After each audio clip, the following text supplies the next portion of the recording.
제1부 배신의 발견. 72년을 살아오며 내 인생의 자랑은 단 두 가지였다.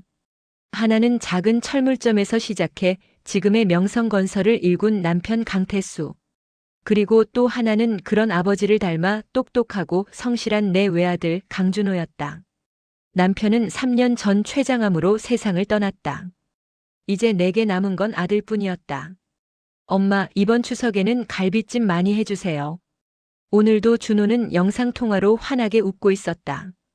9월 중순 추석이 2주 앞으로 다가왔다. 그럼 내가 좋아하는 LA 갈비로 푸짐하게 준비할게. 수진이도 좋아하겠지? 네, 수진이가 엄마 갈비찜 먹고 싶다고 벌써 난리예요. 며느리 이수진. 3년 전 아들이 데려온 그녀는 예쁘고 상냥했다. 남편 장례식 때도 눈물 흘리며 나를 위로해줬던 착한 며느리였다. 알았어.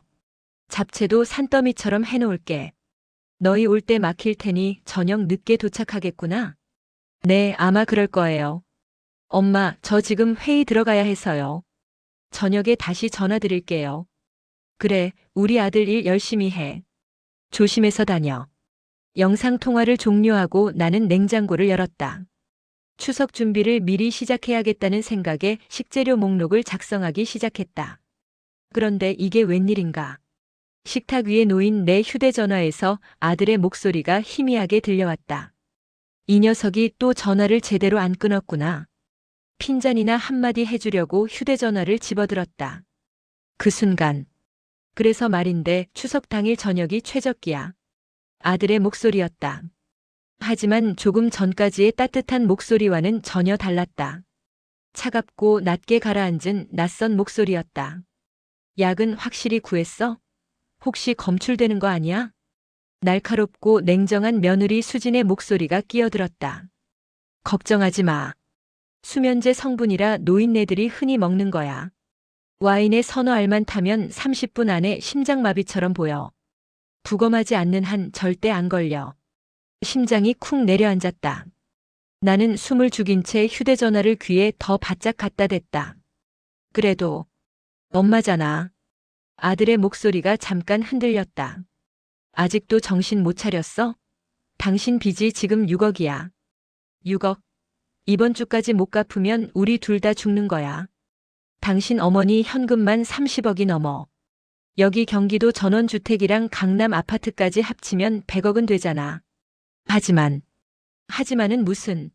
그 돈이면 빚 갚고 평생 떵떵거리며 살 수 있다고.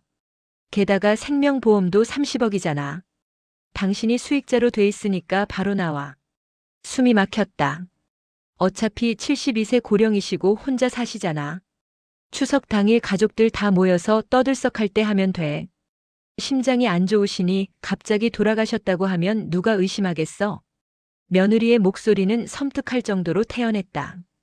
부잣집 늙은이들은 의심이 없어서 제일 쉬워. 우리가 세상에서 제일 효자 효부인 줄 아실걸. 킥킥킥. 낄낄거리는 웃음소리를 끝으로 전화가 완전히 끊겼다. 나는 휴대전화를 든 채 그 자리에 굳어버렸다. 온몸의 피가 차갑게 식어내렸다. 그날 밤 잠을 이룰 수 없었다. 천장을 바라보며 아들의 어린 시절부터 장가가던 날까지 모든 기억이 주마등처럼 스쳐갔다. 초등학교 운동회 때 1등하고 내게 달려오던 모습. 대학 합격증 들고 와서 엄마 제가 해냈어요. 외치던 모습. 그리고 수진을 데려와 엄마 이 사람 아니면 안 돼요 하던 수줍은 얼굴. 그 모든 순간이 칼날이 되어 가슴을 찔렀다. 오죽 답답했으면 그랬을까. 어미의 마음이 자꾸 아들을 변호했다. 6억이라는 빚. 나한테만 말했어도 당장 해결해줬을 텐데. 하지만 새벽이 밝아오며 동정심은 차가운 분노로 바뀌었다. 어차피 72세 고령이시고 갑자기 돌아가셨다고 하면 누가 의심하겠어? 며느리의 그 목소리가 귓가에 독사처럼 따리를 틀고 있었다. 이건 단순한 돈 문제가 아니었다. 저들은 진심으로 나를 죽일 계획을 세우고 있었다. 나는 벌떡 일어나 세면대로 향했다. 거울에 비친 내 모습은 영락없는 70대 노인이었다. 주름진 얼굴, 희끗희끗한 머리, 처진 눈꺼풀. 하지만 그 눈빛만은 달랐다. 40대 시절 남편과 함께 회사 부도 위기를 넘기며 악착같이 버텨냈던 그때의 눈빛이었다. 남편은 늘 말했다. 사업은 전쟁이야, 여보. 정신 똑바로 안 차리면 등 뒤에서 칼이 날아오는 곳이지. 나는 남편의 든든한 동업자였다. 30년간 회사 재무를 담당하며 온갖 인간 군상을 봐왔다.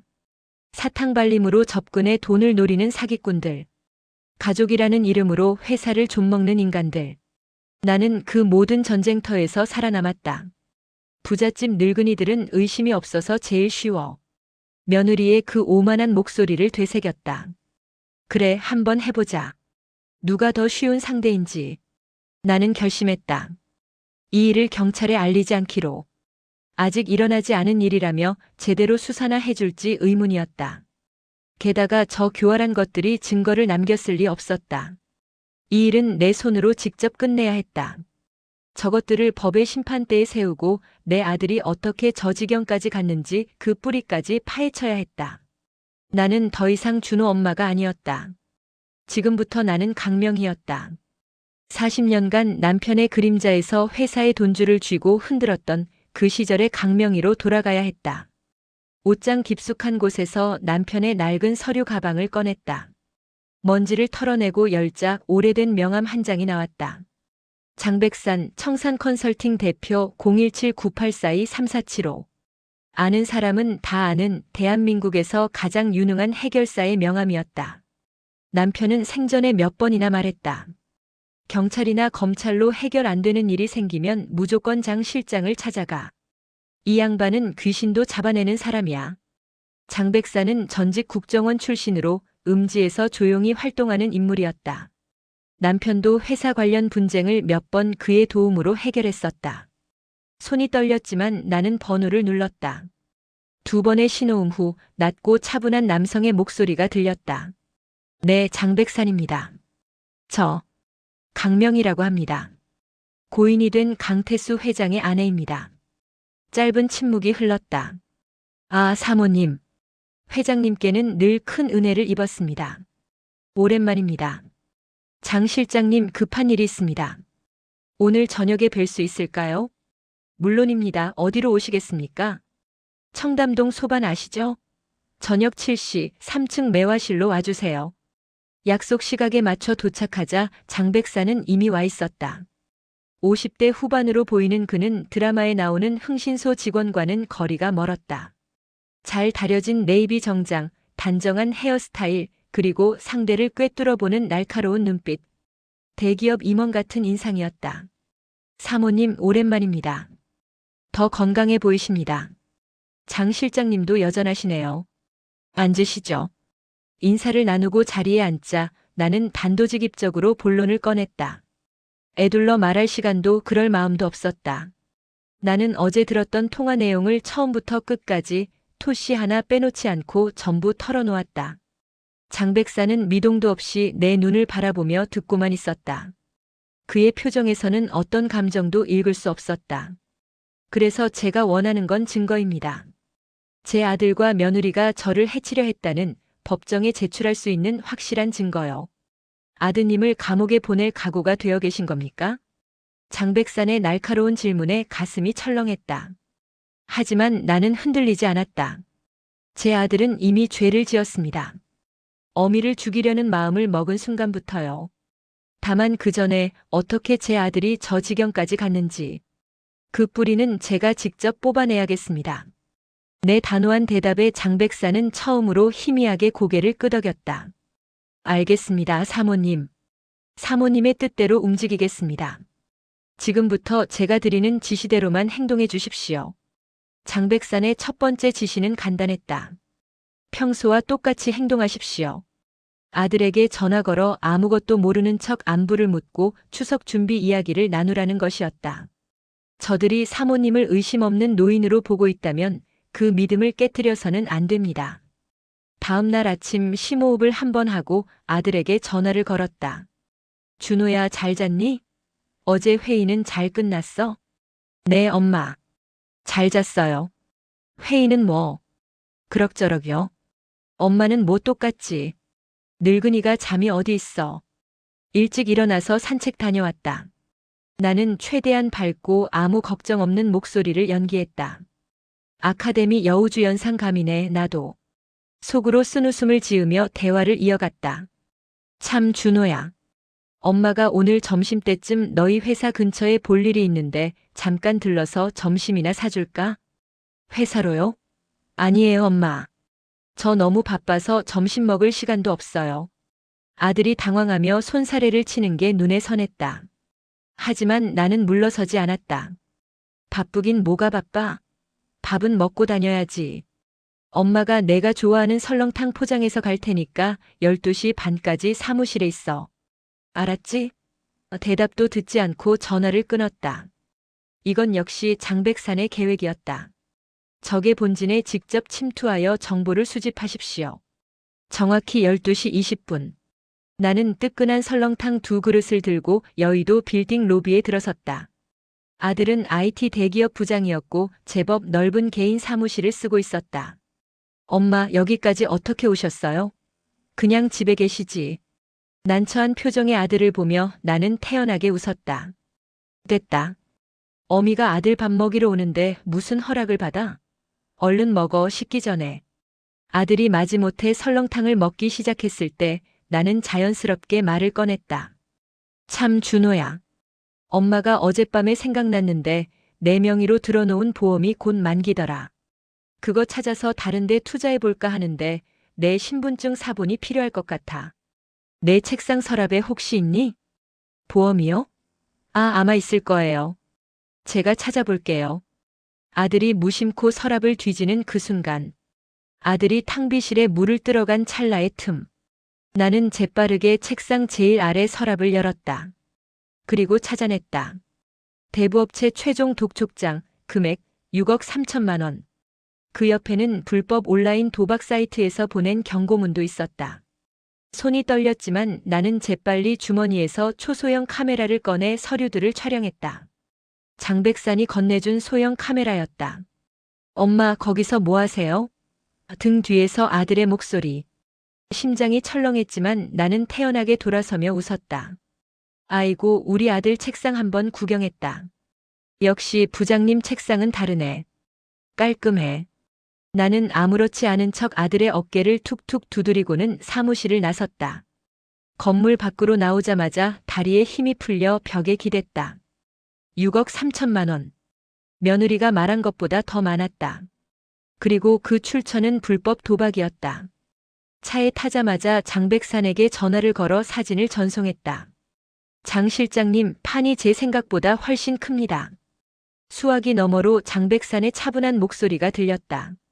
걱정하지 마십시오, 사모님. 이제 시작일 뿐입니다. 그리고 저도 방금 매우 흥미로운 사실을 발견했습니다.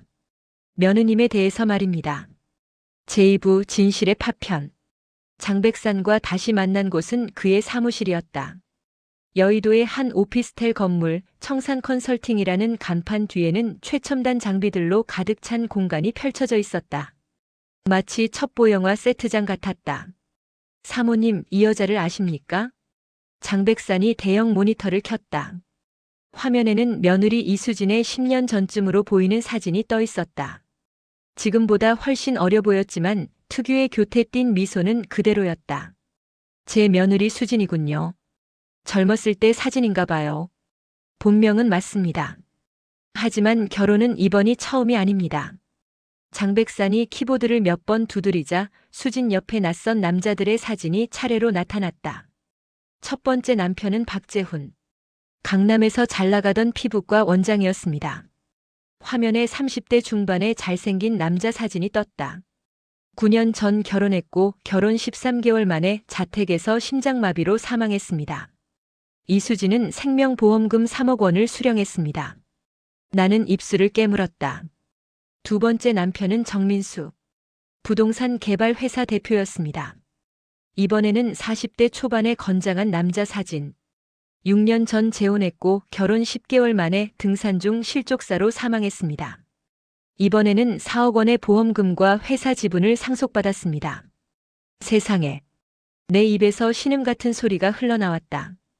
두 사건 모두 경찰은 사고사로 종결했습니다. 하지만 장백산이 화면을 바꿨다. 이상한 점이 한둘이 아닙니다. 두 남자 모두 이수진을 만나기 전까지는 매우 건실한 사업가였습니다. 그런데 결혼 직후부터 갑자기 온라인 도박에 빠져들었고 사망 직전에는 모두 수억 원의 빚을 지고 있었습니다. 머릿속에서 퍼즐 조각들이 맞춰지기 시작했다. 내 아들 준호의 경우와 똑같았다. 그렇다면 제 아들도 네. 제 추측이 맞는다면 아드님은 처음부터 이수진과 배후 세력의 표적이었을 겁니다. 장백산의 눈빛이 차갑게 빛났다. 사모님의 재산을 노리고 의도적으로 접근한 것입니다. 아드님을 도박의 늪에 빠뜨려 빚더미에 앉히고 그걸 빌미로 사모님을 제거하려는 수법이죠. 온몸에 소름이 돋았다. 이건 단순한 사기가 아니었다. 치밀하게 설계된 전문적인 살인이었다. 그 배후 세력이라는 게 아들이 말한 사채업자들인가요? 단순한 사채업자가 아닙니다. 장백산이 또 다른 자료를 띄웠다. 이수진의 두 전남편이 빠졌던 도박 사이트와 지금 아드님이 이용하는 사이트가 같습니다. 루나벳이라는 불법 해외 도박 사이트죠. 화면에는 복잡한 조직도가 나타났다. 이 사이트를 운영하는 건 천웅파라는 조직입니다. 표면적으로는 투자 자문 회사이지만 실제로는 불법 도박 사이트 운영, 보험 사기 그리고 장백산이 나를 똑바로 봤다. 재력가들을 노린 계획적 살인까지 저지르는 범죄 조직입니다. 경찰은 모르나요? 알고 있습니다. 하지만 증거가 없습니다. 이들은 매우 교묘하게 움직입니다. 표면적으로는 합법적인 회사 형태를 유지하고 실제 범죄는 절대 꼬리를 밟히지 않습니다. 나는 서류를 쥔 채 손을 부들부들 떨었다. 내 아들은 가해자이면서 동시에 저 악마 같은 여자와 조직의 희생양이었던 것이다. 장 실장님, 그럼 이제 어떻게 해야 합니까? 내 절박한 물음에 장백산은 처음으로 차가운 미소를 지었다. 사모님, 놈들이 판을 이렇게 크게 벌여줬으니 우리도 그냥 넘어갈 수는 없지 않겠습니까? 그의 눈빛이 번뜩였다. 이제부터는 이 판의 규칙을 우리가 만들 차례입니다. 그날 이후 우리 집에 이상한 일들이 벌어지기 시작했다. 하루에도 서너 번씩 발신자 표시 제한 번호로 전화가 걸려왔다. 내가 받으려 하면 곧바로 끊어졌다. 놈들이 떠보는 겁니다. 장백산이 단호하게 말했다. 사모님이 집에 혼자 계시는지 동선은 어떤지 확인하는 사전 작업입니다. 초조해지기 시작했다는 증거죠.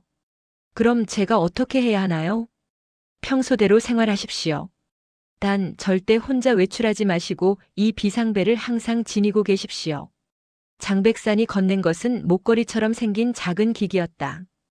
위험한 상황이 생기면 이 버튼을 누르십시오. 5초 안에 저희 팀이 도착합니다. 팀이요? 제 밑에서 일하는 전문가들입니다. 지금 이 순간에도 사모님 댁 주변을 지키고 있습니다. 그 말을 들으니 조금 안심이 됐다. 하지만 동시에 상황이 얼마나 심각한지 실감이 났다. 9월 하순 추석이 일주일 앞으로 다가왔다. 아들에게서 전화가 왔다. 엄마, 이번 추석에 저희가 하루 일찍 갈게요. 추석 전날 저녁에 도착할 것 같아요. 그래? 왜 갑자기? 수진이가 엄마 도와드리고 싶대요. 음식 준비하시느라 힘드실 텐데 같이 하면 좋겠다고. 며느리 수진의 목소리가 배경에서 들렸다.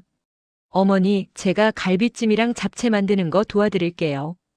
어머니 혼자 하시면 너무 힘드시잖아요. 얼마나 다정하고 효성스러운 목소리인가. 그 목소리의 주인이 나를 죽일 계획을 세우고 있다는 사실이 믿기지 않을 정도였다. 그래, 그럼 그렇게 하자. 엄마가 내가 좋아하는 반찬 잔뜩 준비해 놓을게. 네, 엄마. 그럼 추석 전날 저녁에 뵙겠습니다. 전화를 끊고 나는 곧바로 장백산에게 연락했다. 추석 전날 저녁에 온답니다. 예상했던 대로입니다. 추석 당일이 아니라 전날 밤에 일을 저지를 계획인 것 같습니다. 왜 하필 전날 밤에요? 추석 당일에는 친척들이 모두 모이니까 변수가 많습니다. 그보다는 전날 밤 세 사람만 있을 때가 더 안전하다고 판단한 거죠. 장백산의 목소리가 차갑게 가라앉았다. 사모님, 이제 본격적인 작전을 시작합니다. 정확히 지시대로만 움직여 주십시오. 추석 3일 전. 장백산이 직접 우리 집을 방문했다. 그와 함께 온 건 2명의 젊은 남자들이었다. 소개합니다. 이쪽은 김태준 팀장, 전직 특수부대 출신입니다. 그리고 이쪽은 이준혁 요원, 전직 사이버 수사대 출신이죠. 두 사람 모두 30대 초중반으로 보였고 날렵하면서도 믿음직한 인상이었다. 만나서 반갑습니다, 사모님. 네, 고맙습니다. 근데 이분들이 여기서 뭘 하시는 거죠? 집 안 곳곳에 초소형 카메라와 녹음 장치를 설치할 겁니다. 장백산이 설명을 이어갔다. 아드님 부부가 오시면 그들의 모든 대화와 행동이 녹화되고 녹음됩니다. 결정적 증거를 확보하는 거죠. 이준혁 요원이 작은 가방을 열어 보였다. 그 안에는 단추만한 크기의 초소형 카메라들이 가득했다. 거실, 주방, 사모님 침실, 그리고 아드님 부부가 묵을 객실까지 모든 공간을 커버하겠습니다. 혹시 들키면 어떡하죠? 걱정하지 마십시오. 이 장비들은 육안으로는 절대 발견할 수 없습니다. 김태준 팀장이 장담했다. 두 사람은 2시간 동안 집안 곳곳에 장치들을 설치했다. 거실 시계 속, 주방 환풍구 안, 복도 액자 뒤, 심지어 화분속까지 설치 완료했습니다. 이준혁 요원이 노트북을 열어 보였다. 화면에는 집안의 모든 공간이 여러 개의 창으로 나뉘어 실시간으로 보이었다. 이 모든 영상이 저희 서버로 실시간 전송됩니다. 사모님 집에서 500m 떨어진 곳에 저희 차량이 대기하고 있고 24시간 모니터링합니다. 그리고 이건 장백산이 작은 와인병을 꺼냈다. 가짜 와인입니다. 안에는 무해한 색소가 든 물이 들어 있습니다. 이걸 사모님 와인장에 넣어 두십시오. 왜요? 놈들이 와인에 약을 탈 겁니다. 하지만 사모님이 실제로 마실 와인은 따로 준비해 두겠습니다. 이 가짜 와인에 약을 타게 유도하는 거죠. 그럼 제가 마시는 척만 하면 정확합니다. 약을 탄 와인은 저희가 증거로 확보하고 사모님은 안전합니다. 모든 준비가 끝나고 그들이 떠난 후 나는 텅 빈 거실에 홀로 앉아 있었다. 사흘 후면 내 아들이 온다. 그리고 그날 밤 내 아들은 어미를 죽이려 할 것이다. 가슴이 찢어질 듯 아팠다. 하지만 나는 흔들릴 수 없었다. 준호야, 미안하다. 하지만 엄마는 너를 포기할 수 없어. 너를 저 지옥에서 꺼내야 해. 드디어 추석 전날이 밝았다. 나는 아침 일찍부터 음식 준비를 시작했다. 갈비찜, 잡채, 전, 나물. 평소와 똑같이. 마치 아무 일도 없는 것처럼. 오후 6시 초인종이 울렸다. 엄마, 저희 왔어요. 현관문을 열자 아들과 며느리가 환하게 웃으며 서 있었다. 어머니, 오랜만이에요. 보고 싶었어요. 수진이 내 손을 꼭 잡았다. 그 손은 따뜻했다. 하지만 나는 알고 있었다. 그 따뜻한 손이 곧 나를 죽일 손이라는 것을. 어머, 우리 예쁜 며느리. 어서 와. 준호도 고생 많았다. 짐 빨리 풀고 저녁 먹자. 엄마, 뭐 도와드릴 거 없어요? 아니야, 다 해놨어. 너희 씻고 쉬어. 금방 차릴게. 아들 부부가 2층 객실로 올라갔다. 나는 부엌으로 돌아와 칼을 잡은 채 잠시 멈췄다. 손이 떨렸다. 주머니 속 비상벨을 만지작거렸다. 괜찮아, 강명희. 넌 할 수 있어. 저녁 식사는 화기애애하게 진행됐다. 엄마, 역시 엄마 갈비찜이 최고예요. 어머니, 잡채도 정말 맛있어요. 제가 레시피 좀 배워가야겠어요. 며느리 수지는 정말 완벽한 효부였다. 내 옆에 앉아 이것저것 챙겨주고 계속 웃으며 이야기를 나눴다. 저 미소 뒤에 어떤 생각이 숨어 있는지 알면서도 나는 같이 웃어야 했다. 어머니, 오늘 날씨도 좋은데 와인 한 잔 어때요? 수진이 제안했다. 심장이 쿵 내려앉았다. 시작됐구나. 그래, 좋지. 준호야, 와인 좀 가져와라. 저기 와인장에 있어. 아들이 일어나 와인장으로 갔다. 나는 가만히 지켜봤다. 아들이 와인병을 꺼내는데 수진이 슬쩍 눈짓을 보냈다. 아들은 잠시 망설이더니 고개를 끄덕였다. 엄마, 와인 따올게요. 잠깐만요. 아들이 와인을 들고 주방으로 갔다. 나는 거실에 남아 수진과 대화를 이어갔다. 하지만 귓속으로는 주방에서 나는 작은 소리에 집중하고 있었다. 병막에 여는 소리, 무언가 병에 넣는 소리, 흔드는 소리, 그리고 아들이 와인 잔 3개를 들고 나왔다. 자, 엄마. 건배하시죠. 아들이 내게 와인 잔을 건넸다. 나는 그 잔을 받아들었다. 붉은 와인이 잔 속에서 찰랑거렸다. 저 안에 내 목숨을 앗아갈 약이 들어있다. 엄마, 오랜만에 가족끼리 모였으니까 건강하시고 오래오래 사세요. 아들이 잔을 들어 올렸다. 그 눈빛에서 나는 아무것도 읽을 수 없었다. 그래, 우리 건강하게 오래 살자. 나는 잔을 들었다. 그리고 입술에 가져다 댔다. 하지만 마시지 않았다. 입술에만 살짝 대고 혀로 맛만 보는 척했다. 역시 이 와인이 제일 맛있어. 엄마, 더 드세요. 오늘은 축배드는 날인데. 수진이 권했다. 그래, 그래야지. 나는 잔을 천천히 기울였다. 하지만 실제로는 거의 마시지 않았다. 대신 아들과 며느리는 계속 와인을 따라 마셨다. 시간이 흘렀다. 30분쯤 지났을까? 아들과 며느리는 내가 쓰러지기를 기다리고 있었다. 하지만 나는 멀쩡했다. 수진의 표정이 조금씩 굳어지기 시작했다. 어머니, 괜찮으세요? 얼굴이 좀 안 좋아 보이시는데. 응? 나? 괜찮은데. 왜? 아니에요, 그냥. 피곤해 보이셔서요. 아, 나이가 나이다 보니까. 근데 나는 괜찮아. 너희는? 저희도 괜찮아요. 하지만 수진의 눈빛은 초조함으로 흔들리고 있었다. 약이 왜 안 듣지? 그녀의 생각이 눈빛에 그대로 드러났다. 엄마, 그럼 우리 이제 들어가서 쉴게요. 내일 아침 일찍 일어나서 음식 준비 도와드릴게요. 그래, 쉬어라. 내일 바쁠 거야. 아들 부부가 2층으로 올라갔다. 나는 거실에 홀로 남아 와인 잔을 내려다봤다. 그리고 조용히 잔 속에 와인을 화분에 부었다. 2층 객실. 장백산이 설치한 초소형 카메라가 모든 것을 녹화하고 있었다. 이상해. 분명히 약을 4알이나 넣었는데. 수진이 초조하게 말했다. 혹시 잘못한 거 아냐? 아니야. 분명히 제대로 탔어. 왜 안 듣는 거지? 그럼 어떡해? 내일 추석인데. 일단 자고 내일 새벽에 다시 시도하자. 이번엔 내가 직접 할게. 수진의 목소리가 차갑게 가라앉았다. 약 말고 다른 방법으로. 제3부 심판의 시간. 새벽 3시 나는 침대에 누워 있었지만 잠들지 않았다. 귀를 쫑긋 세우고 복도의 소리에 집중하고 있었다. 그때였다. 삐걱. 계단에서 발소리가 들렸다. 천천히 조심스럽게 내려오는 발소리. 나는 눈을 감은 채 숨소리를 고르게 유지했다. 침실 문이 아주 천천히 열렸다. 누군가 들어왔다. 어둠 속에서도 나는 알 수 있었다. 며느리 수진이었다. 그녀는 내 침대 옆으로 다가왔다. 손에는 무언가를 들고 있었다. 심장이 미친 듯이 뛰었지만 나는 잠든 척을 계속했다. 수진이 내 얼굴 가까이 다가왔다. 그녀의 숨소리가 들렸다. 그리고 그녀가 속삭였다. 미안해요, 어머니. 하지만 이건 어쩔 수 없어요. 그 순간 수진이 손에 든 베개를 내 얼굴에 눌렀다.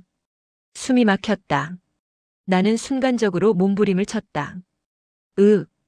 가만히 계세요. 금방 끝나요. 아프지 않게 해드릴게요. 수진의 목소리는 섬뜩할 정도로 차분했다. 하지만 나는 준비되어 있었다. 주머니 속 비상벨 버튼을 눌렀다. 그리고 5초 후, 쾅! 침실 문이 거칠게 열렸다. 손들어. 움직이지 마. 김태준 팀장과 2명의 요원이 들이닥쳤다. 섬광등이 방안을 환하게 밝혔다. 수지는 얼어붙은 채 베개를 든 채로 굳어 있었다. 당신이? 수진의 얼굴이 창백하게 질렸다. 나는 천천히 침대에서 일어났다. 놀랐니, 수진아? 아니, 이수진? 내 목소리는 차갑고 단호했다. 어머니. 이게 무슨. 연기는 그만해라. 다 알고 있어. 내 전남편 2명도 내가 그들을 어떻게 죽였는지도. 수진의 눈이 흔들렸다. 그때 복도에서 비명 같은 소리가 들렸다. 엄마! 아들 준호가 뛰어왔다. 하지만 복도에서 다른 요원이 그를 제지했다.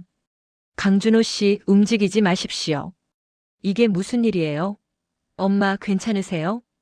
아들의 목소리는 당황과 공포로 가득했다. 나는 침실 밖으로 나왔다. 복도에서 아들과 마주쳤다. 엄마, 이게 도대체. 준호야. 나는 아들을 똑바로 봤다.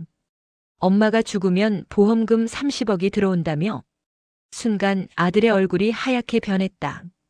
그게. 엄마. 저는 내가 직접 손을 쓰지는 않았구나. 수진이한테 시킨 거지. 엄마 아니에요. 저는 정말. 아들이 무릎을 꿇었다. 저는 못하겠다고 했어요. 수진이가 자꾸. 닥쳐. 수진이 날카롭게 소리쳤다. 인제 와서 발을 뺄 생각이야?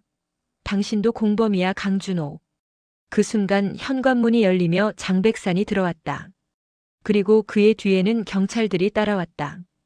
이수진, 강준호 두 분 모두 살인미수 혐의로 긴급 체포합니다. 경찰이 수갑을 꺼냈다. 당신은 묵비권을 행사할 수 있으며. 다음 날 아침 경찰서 조사실. 나는 장백산과 함께 일반경 너머로 아들의 신문을 지켜보고 있었다. 신문실에서 준호는 고개를 푹 숙이고 있었다. 강준호 씨, 솔직하게 말씀하시는 게 좋습니다. 우리는 이미 모든 증거를 확보했어요. 형사가 말했다. 준호는 한참을 침묵하다가 입을 열었다. 저는 처음엔 정말 몰랐어요. 그의 목소리는 떨렸다. 수진이를 만난 건 3년 전이었어요. 소개팅에서 만났죠. 그녀는 완벽했어요. 예쁘고 상냥하고 아버지 장례식 때도 저를 위로해주고. 그런데 언제부터 이상해졌죠? 결혼하고 6개월쯤 지났을 때였어요. 수진이가 온라인 게임 하나를 추천했어요. 재미있다고 용돈 벌이도 된다고. 준호가 고개를 들었다. 그게 도박 사이트였어요. 처음엔 정말 몰랐어요. 게임인 줄 알았죠. 근데 점점 빠져들었고 어느새 저는 수억 원의 빚을 지고 있었어요. 그래서 어머니를 죽이기로 한 겁니까? 아니에요. 준호가 소리쳤다. 저는 끝까지 반대했어요. 엄마한테 솔직하게 말하고 도움을 청하자고 했어요. 근데 수진이가. 그의 목소리가 잠겼다. 수진이가 뭐라고 했습니까? 사채업자들이 우리를 죽일 거라고 했어요. 이번 주까지 돈을 못 갚으면 우리 둘 다 죽는다고. 그리고 준호가 울먹였다. 엄마 살해는 수진이가 혼자 하겠다고 했어요. 제가 손 쓸 필요 없다고. 그냥 모른 척만 하면 된다고. 하지만 당신은 막지 않았죠. 준호는 대답하지 못했다. 일반경 너머에서 그 모습을 지켜보던 나는 눈물을 흘렸다. 사모님. 장백산이 조용히 물티슈를 건넸다. 제 아들이 저렇게 약한 사람이었나요? 아드님은 조종당한 겁니다. 이수진과 그 배후 조직에게. 옆 신문실에서는 수진이 조사받고 있었다. 하지만 그녀는 완전히 달랐다. 변호사 오기 전에는 한마디도 안 할 거예요. 수진은 팔짱을 끼고 당당하게 앉아 있었다. 이수진 씨, 우리는 당신의 전남편 2명에 대해서도 재수사를 시작했습니다. 마음대로 하세요. 두 사람 다 사고사였죠. 그건 이미 경찰이 판정한 거잖아요. 하지만 이번에는 다릅니다. 당신의 범행 패턴이 명확하게 드러났으니까요. 형사가 서류 묶음을 탁자에 내려놓았다. 박재훈, 정민수 그리고 강준호. 세 남자 모두 당신을 만난 후 갑자기 도박에 빠졌고 거액의 빚을 졌고 모두 같은 도박 사이트를 이용했습니다. 루나벳, 천웅파가 운영하는 불법 사이트. 수진의 표정이 살짝 굳었다. 그리고 세 남자 모두 거액의 생명보험에 가입되어 있었고 수익자는 모두 당신이었죠. 그게 뭐 어때서요? 부부 사이에 보험 드는 거 불법인가요? 불법은 아니죠. 하지만 패턴이 너무 명확합니다. 형사가 몸을 앞으로 기울였다. 이수진 씨, 우리는 당신의 휴대전화기 포렌식도 완료했습니다. 삭제된 메시지들도 모두 복구했어요. 천웅파 조직원들과 주고받은 메시지들 말입니다. 그 말에 수진의 얼굴이 창백해졌다. 경찰은 수진의 휴대전화에서 결정적 증거들을 찾아냈다. 천웅파 조직원 김한수와 주고받은 메시지들. 타겟 확정, 강준호 72세 모친 자산 100억 추정, 6개월 안에 도박 중독 유도 완료, 보험 계약 완료, 수익자 변경 확인. D-7. 추석 당일 실행 예정. 그리고 더 충격적인 건 이수진의 계좌 입금 내역이었다. 전남편 박재훈 사망 후 1,000만 원 입금, 전남편 정민수 사망 후 1,500만 원 입금, 강준호와 결혼 후 월 300만 원씩 정기 입금. 이수진은 천웅파의 정식 조직원이었습니다. 장백산이 나에게 설명했다. 그녀의 역할은 허니트랩. 재력가의 아들들에게 접근해 결혼하고 도박에 빠뜨려 빚더미에 올려놓은 다음 부모의 재산을 노리는 겁니다. 그럼 저희 아들은 처음부터 타겟이었습니다. 사모님의 재산을 노리고 계획적으로 접근한 거죠. 가슴이 무너져 내렸다. 내 아들의 결혼, 그 모든 행복했던 순간들이 전부 거짓이었다. 하지만 사모님, 장백산이 내 손을 잡았다. 아드님은 완전한 공범은 아닙니다. 조종당한 피해자이기도 하죠. 그 점은 재판에서 충분히 참작될 겁니다. 재판. 네. 이제 곧 시작될 겁니다. 경찰은 수진의 증거를 바탕으로 천웅파 조직원들을 일제히 검거했다. 조직의 보스 천웅을 비롯해 핵심 조직원 12명이 체포됐다. 뉴스는 연일 이 사건을 대서특필했다. 보험금 노린 연쇄살인, 조직적 범행 드러나 72세 노부인의 지혜로운 역공, 범죄 조직 일망타진, 허니트랩으로 수백억 편취한 범죄 조직 검거. 나는 집에서 뉴스를 보다가 TV를 껐다. 아들은 구치소에 수감되어 있었다. 접견을 하러 갈까 말까 고민하다가 결국 가기로 했다. 구치소 접견실. 유리병 너머로 준호가 들어왔다. 수감복을 입은 아들의 모습은 초라했다. 우리는 수화기를 들고 서로를 바라봤다. 한참 동안 아무도 말을 하지 못했다. 엄마. 준호가 먼저 입을 열었다. 죄송해요. 정말 죄송해요. 그의 눈에서 눈물이 주르륵 흘러내렸다. 저는 정말 못된 놈이에요. 세상에서 가장 소중한 사람을, 엄마를 죽이려 했으니까요. 변명하지 않을게요. 제가 약했어요. 수진이한테 휘둘렸고 빚 때문에 겁먹었고. 그래서 엄마를. 준호는 더 이상 말을 잇지 못하고 울기만 했다. 나는 수화기를 꽉 쥐었다. 준호야. 내 목소리는 떨렸다. 엄마는 내가 미워서 이렇게 한 게 아니야. 엄마. 내가 왜 그렇게 됐는지, 누가 너를 그렇게 만들었는지 알고 싶었어. 그리고 너를 그 지옥에서 꺼내고 싶었어. 눈물이 흘러내렸다. 수진이는 처음부터 널 사랑한 게 아니었어. 엄마 돈을 노리고 접근한 거였어. 넌 그 여자한테 이용당한 거야. 저도 알아요. 이제는 다 알아요. 준호가 고개를 떨어뜨렸다. 변호사한테 들었어요. 수진이의 전 남편들 이야기도. 제가 3번째 타겟이었다는 것도. 근데 엄마 저는 그래도. 준호가 고개를 들었다. 그래도 마지막 순간에는 정말 못하겠더라고요. 수진이가 엄마 방으로 들어갈 때 저는 복도에서 무너져 내렸어요. 이건 아니다, 이건 절대 아니다라고 생각했어요. 근데 막지 못했어요. 겁쟁이처럼 그냥 방 안에서 떨고만 있었어요. 준호는 목 놓아 울었다. 엄마, 저는 벌을 받아야 해요. 감옥에서 평생을 살아도 모자라요. 나는 유리벽에 손을 댔다. 준호도 자기 쪽 유리에 손을 댔다. 유리벽 너머 우리의 손이 겹쳤다. 준호야, 엄마는 널 포기하지 않을 거야. 엄마, 넌 벌을 받아야 해. 내가 한 일에 대해 책임져야 해. 하지만 그 후에는 나는 눈물을 닦았다. 다시 시작할 수 있어. 엄마가 기다릴게. 내가 다시 사람답게 살 수 있을 때까지. 6개월 후 서울중앙지방법원. 이수진과 강준호의 재판이 열렸다. 방청석에는 수많은 기자와 방청객들이 가득했다. 이수진은 끝까지 당당했다. 저는 무죄입니다. 모든 게 강준호의 계획이었어요. 저는 그저 남편의 지시를 따랐을 뿐입니다. 하지만 증거는 명백했다.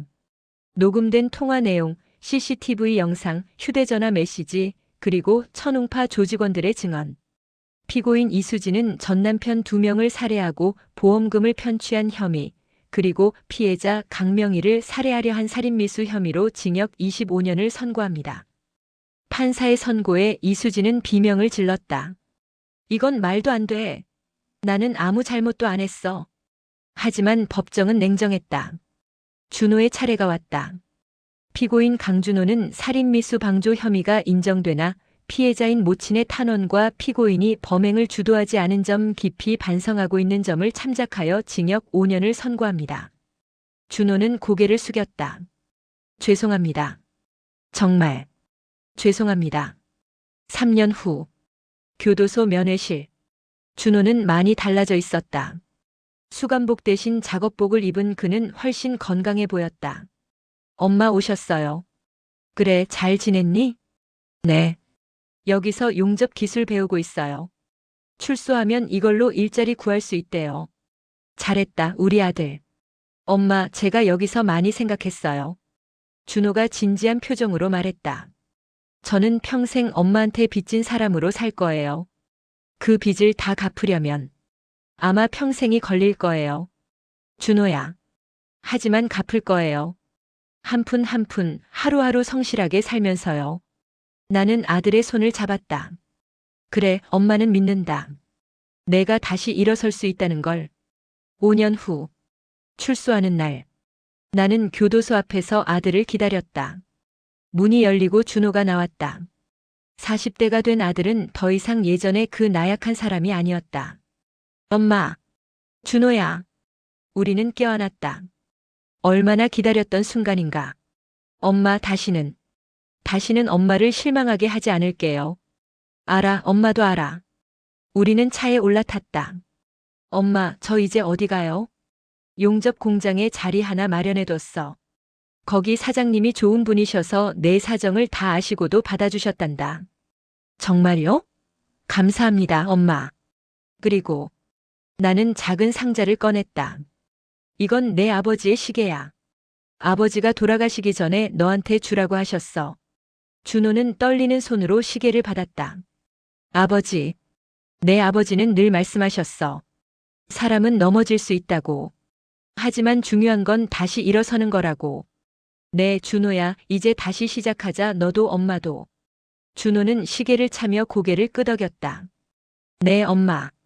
새롭게 시작하겠습니다. 우리는 집으로 향했다. 창밖으로 봄 햇살이 쏟아져 들어왔다. 그로부터 10년이 흘렀다. 나는 이제 82세가 되었다.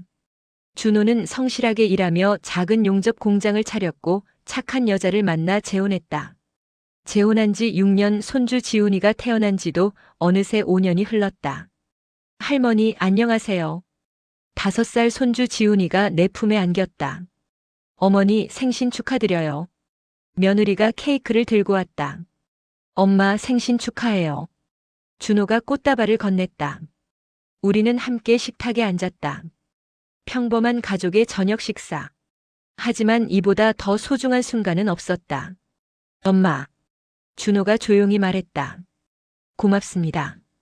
저를 포기하지 않아 주셔서. 엄마는 내 엄마니까. 나는 아들의 손을 잡았다. 엄마는 끝까지 내 편이야. 창밖으로 석양이 지고 있었다. 82년의 인생. 그 속에는 배신도 있었고 절망도 있었다. 하지만 결국 남은 건 사랑이었다. 용서였고 희망이었다. 나는 손주를 안으며 생각했다.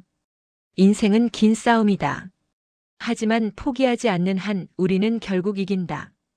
여러분, 오늘 이야기 어떠셨나요? 72세 강명희 할머니는 가장 믿었던 가족에게 배신당했지만 포기하지 않았습니다. 오히려 지혜롭게 대응하여 아들을 구하고 범죄 조직까지 검거했죠. 이 이야기가 우리에게 주는 교훈은 무엇일까요?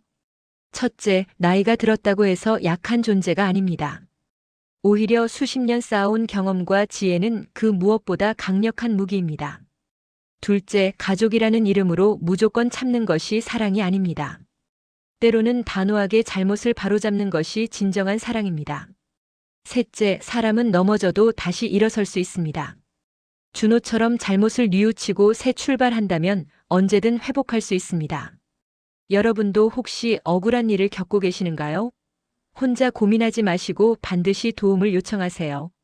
경찰, 법률 상담소, 그리고 가까운 사람들에게 말씀하세요. 오늘 이야기가 힘이 되셨다면 좋아요와 구독 부탁드립니다. 댓글로 여러분의 생각도 들려주세요. 시니어 행복 충전소는 다음에도 더 좋은 이야기로 찾아뵙겠습니다. 건강하시고 행복하세요. 감사합니다.